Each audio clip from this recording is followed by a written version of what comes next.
Welcome to the video for the fourth chapter of the Cambridge Introduction to Sanskrit, which is going to teach you about the present tense. Just as a reminder, the present tense is how verbs refer to things that are happening in the present at the present time. So, for example, English I go is present tense, whereas something like I went would be past tense. Now, if we want to know how the present tense is formed in Sanskrit, we need to look at two things, namely the verbal stem and the verbal endings. Let's look at the endings first, actually, because all Sanskrit verbs use the same endings to express the present tense. And if you look at this table, you can see that we have two kinds of information. At the top, we have the categories singular, dual, and plural. If you remember, those are the numbers that the verb is marked for, that the verb can express. The singular refers to just one person. The dual is used whenever we talk about exactly two people or things, and the plural is used whenever we talk about more than two, so 3, 4, 5, and so on. On the left, you can see first, second, and third. Those refer to the persons. If you remember, the first person refers to the speaker, so I or we. The second person is for the one who is directly addressed, you. And the third person is for anyone or anything that's being talked about, so he, she, it, they, and so on. The best way to familiarize yourself with those endings is simply to say them out loud a couple of times. So what we have is mi, si, ti, wach, tach, tach, mach, ta, nti. Note that there are three endings that sound fairly similar, especially for English ears, so make sure that you keep the dual forms tach and tach, and the second person plural form ta as separate as you can. So once more, the endings are mi, si, ti, wach, tach, tach, mach, ta, nti. So now that we've looked at the endings, which are the same for all Sanskrit verbs, let's look at the present tense stems. You may remember that I mentioned that there are actually 10 different ways in which Sanskrit verbal roots form present tense stems, and that all the roots that form their present tense stem in the same way are considered as belonging to the same class. So let's begin by looking at class 1, which is the biggest class, the biggest group of verbal roots in Sanskrit. These form their present tense stem by adding the vowel a into the root before the root vowel, and by adding a after the root. What does that look like? Well, for example, of bhr, to carry, which has a root vowel r, I then have a present tense stem bhara, because what I need to do is to add an a in front of the r and to add an a after the r. And when I do that, I have an that stands next to another vowel, and you may remember whenever you have a vowel, I, U, or L, coming to stand behind a different or next to a different vowel, these vowels turn into their semi-vowel equivalents, so y, r, l, w.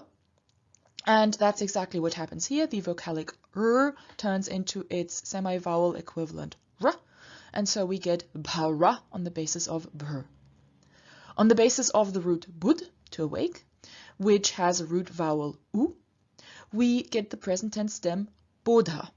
How does that work? Well, if you remember, adding an a in front of an u, which we need to do, we need to add an a into the root before the root vowel.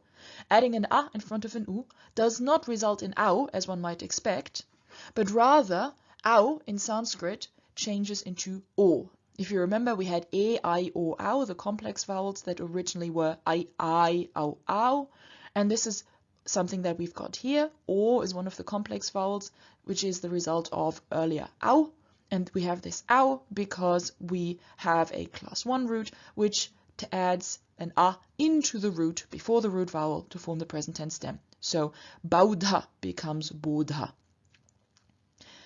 One more point about these stems, they end in hyphens, and this is used to indicate that these are not complete forms, so we don't have just bhara, but we have bhara plus hyphen, bodha plus hyphen. This is used to indicate that these are not complete forms, but rather that in order to be completed, they need to have something added to them, namely the endings. If you want to find any of these verbs, or specifically now a class 1 verb, a class 1 verbal root in a vocab list or a dictionary, it would look as follows. You would be given the root, marked by the root symbol. You would be told explicitly what class it is. You would then explicitly be given a present tense form. By convention, it's the third person singular form that's given, so that would be bharati. And then you are given the translation, which in this case would be to carry. The reason why we are not just told the class of the verb, but also are explicitly given the third person singular form is because there are some verb classes where there is some uncertainty how exactly the verb is formed, how exactly the present tense stem is formed. You'll see that when we come to class 6. And also because there are a number of irregular forms. So in order to have the exact information that you need, all the information that you need, verbal entries in vocab lists and dictionaries would include the root, mention of the class, explicitly mentioning the third person singular present form, and the meaning. Now let's look at another kind of present tense stem, and that would be the present tense stems belonging to class 4. A verb or a verbal root belongs to class 4 if it forms its present tense stem in the following way: by keeping the root itself as it is and by adding ja to it. So, for example, the class 4 root hirsch, which means to be excited, forms its present tense stem by keeping the root as it is, hirsch, and by adding ja, and so you have the present tense stem hirschja. Now, a class 4 verbal root would look as follows in a vocabulary list. You would have the root again, which in this case is hirsch. You would be told explicitly that it's class 4. You would be given the third person singular form, which in this case is hirschjati, and you'd be given the translation, which is to be excited. Let's look at one more kind of present tense stem, and that's the present tense stem of class 6 verbal roots. These are formed in one of two ways. Either the root itself remains as it is and an a is added to it. So, for example, if you take the root wish, which means to enter, the present tense stem is wisha, because the root itself remains as it is and an a is added to it, so wish a. Or, alternatively, a nasal is added before the final consonant of the root, and then again a is added to the root. For example, if you take the root much, which means to release or to free, then the present tense stem is muncha. Now, the nasal that we find added in front of ch, which is a palatal sound, is the palatal nasal. So we get munch, and then we add a, muncha. When you take the root wid, which means to find, the present tense stem of that would be winda. The nasal that is added here is n, because in front of d, which is a dental stop, we enter the dental nasal, giving us wind, and then we add a to give us winda. And for a final example, lup, which means to take or to steal, has a present tense lumpa, because p is a labial stop, a labial consonant, and therefore the nasal that we find added in front of it is the labial nasal m. So we get lump, and then we add a, and that gives us lumpa. So let's combine the new elements that we've just encountered. In order to have complete present tense forms, we need the present tense stem, to which we then add the relevant endings. So for example, in the table here, if you look at the bottom line, the one for the third persons, here we have a verb that is class 1. So its present tense stem is para, and to that we then just add our third person endings, para ti, para tach, para nti. So ti, tach, nti are the endings, and the complete forms are parati, paratach, paranti.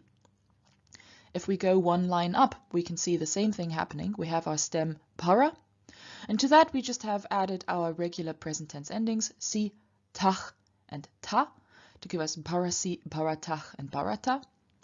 And now the reason why I started at the bottom and I'm looking at the first person's last is because here we actually have one slightly unexpected thing happening, which is that we don't have para plus mi, para plus wach, and para plus mach, but instead the a at the end of the stem, para, has been lengthened to para, and to that we then find the endings added. So it's actually parami, not parami, parawach, and paramach. This is something that you will find in all first class, fourth class, and sixth class verbs. So in all the verb classes that we've looked at just now, you will find the first persons not having a plus the endings, but a plus the endings. So this paradigm is parami, parasi, parati, parawach, paratach, paratach, paramach, parata, paranti. Let's look at another example.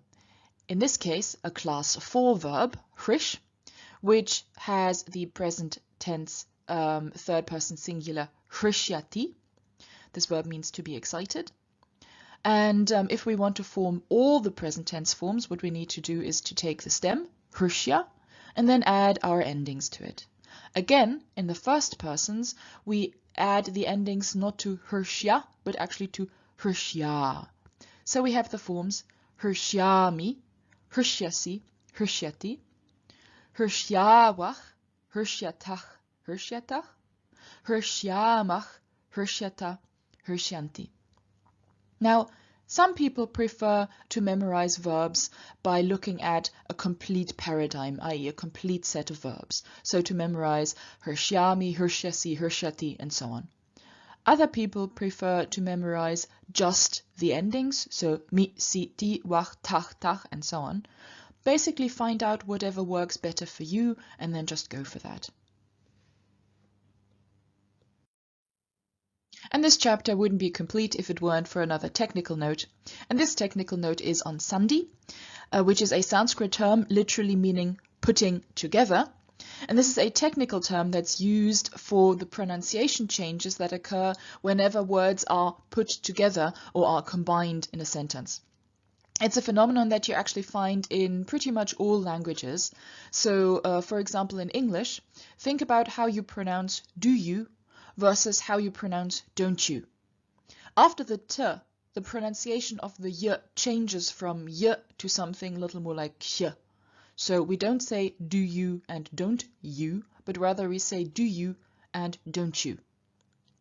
Now, English does not reflect these pronunciation changes in its spelling. We write do you with a y and don't you with a y, even though it's pronounced don't you. Sanskrit, on the other hand, does write these changes down. So if English did that, we would be writing do you versus don't you, D-O-N-T-C-H-O-U.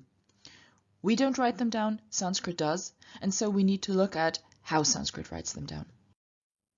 So let's look at how sandhi affects one specific sound at the end of a word, namely M.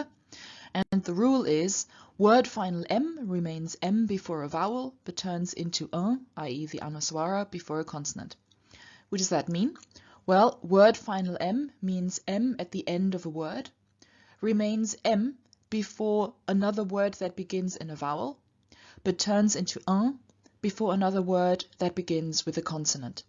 So, for example, kim atra, which means literally what here, or in English we'd say what is here, could simply remain as kim atra because kim, which ends in an M, is followed by atra, which begins with a vowel, a.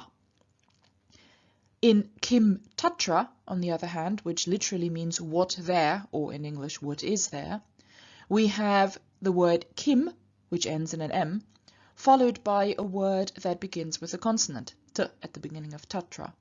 And therefore the kim cannot stay as kim, but needs to turn into king, with the M changing into the anuswara, and therefore we have king tatra. Kim atra, but king tatra.